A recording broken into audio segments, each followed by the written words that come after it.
Hi friends, இன்றைக்கி நம்ம என்ன ரெசிபி பார்க்க போகிறோன்னா எக் குருமா. இதுக்கு தேவையான பொருட்கள்: வேக வச்ச எக் எடுத்துக்கோங்க, வேக வச்ச உருளைக்கிழங்கு, தக்காளி, வெங்காயம், கொத்தமல்லி, புதினா, பச்சை மிளகா, இஞ்சி பூண்டு பேஸ்ட்டு, நம்ம கொஞ்சம் அரைச்சி வச்ச சின்ன வெங்காயம் எடுத்துக்கலாம். அதுக்கப்புறம் ஸ்டவ் ஆன் பண்ணி குக்கர் வச்சுக்கோங்க. அதில் ஆயில் சேர்த்திக்கோங்க. பட்டை, ஏலக்காய், பிரிஞ்சி இலை எல்லாம் சேர்த்திக்கோங்க. அதுக்கப்புறம் 2 பச்சை மிளகா, இஞ்சி பூண்டு பேஸ்ட் 1 ஸ்பூன் போட்டுக்கோங்க. அதுக்கப்புறம் கறிவேப்பிலை கொஞ்சம் போட்டுக்கலாம். அரைச்சி வச்ச சின்ன வெங்காயம் அது 1 ஸ்பூன் அளவுக்கு இருந்தால் போதும். அப்புறம் பெரிய வெங்காயம் 1, அது நம்ம கட் பண்ணி வச்சு சேர்த்திக்கலாம். இதெல்லாமே நல்லா வதங்குறதுக்கு கொஞ்சம் உப்பு கூட ஆட் பண்ணிக்கலாம்.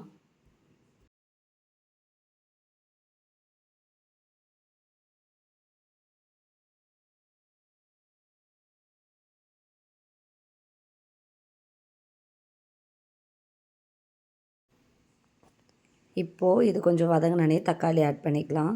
தக்காளி 1 மட்டும் நம்ம ஆட் பண்ணிக்கலாம். மீதி 2 நம்ம அரைச்சி வச்சுக்கணும் பேஸ்ட்டாக. இதெல்லாம் இப்போ நல்லா வதங்கணும்.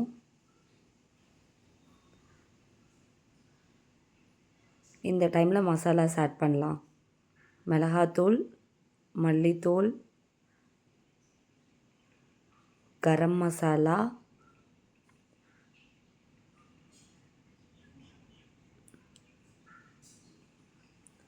பட்டைத்தூள் எல்லாமே 1 ஸ்பூன் ஆட் பண்ணிக்கலாம். பட்டைத்தூள் மட்டும் 1/2 ஸ்பூன் ஆட் பண்ணிக்கலாம்.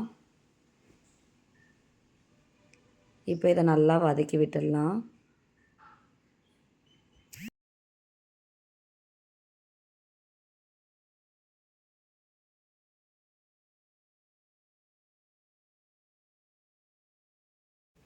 இப்போது கொத்தமல்லி, புதினா ஆட் பண்ணிடலாம்.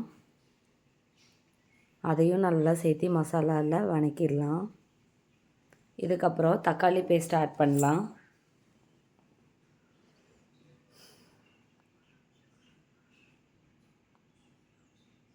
நல்லா வதக்கி விட்டுறணும்.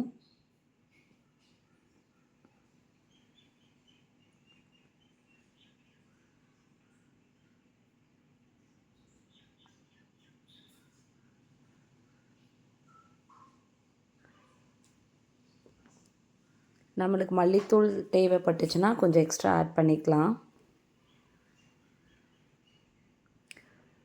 நெக்ஸ்ட்டு அரைச்சி வச்ச தேங்காவையும் ஆட் பண்ணிக்கலாம். நல்லா மிக்ஸ் பண்ணிவிட்டு தேவையான அளவு தண்ணி ஊற்றிக்கலாம். இப்போ எல்லாமே கலந்து விட்டுடலாம். கொஞ்சம் ஹை ஃப்ளேமில் வச்சு கொதி வர வரைக்கும் வெயிட் பண்ணிக்கலாம். அப்புறம் உருளைக்கிழங்கு சேர்த்திக்கலாம். இப்போ க்ளோஸ் பண்ணி வச்சு ஒரு 4 விசில் விட்டுடலாம். நெக்ஸ்ட்டு விசில் ஓப்பன் பண்ணி எக்கை ஆட் பண்ணிக்கலாம். நல்லா கொதிக்க விட்டோன்னா எக் குருமா ரெடி ஆயிரும். அவ்வளோதான், சிம்பிள் ரெசிபி. நம்ம ரைஸுக்கும் வச்சுக்கலாம், சப்பாத்திக்கும் வச்சுக்கலாம். டேஸ்ட்டாக இருக்கும். ட்ரை பண்ணி பாருங்கள்.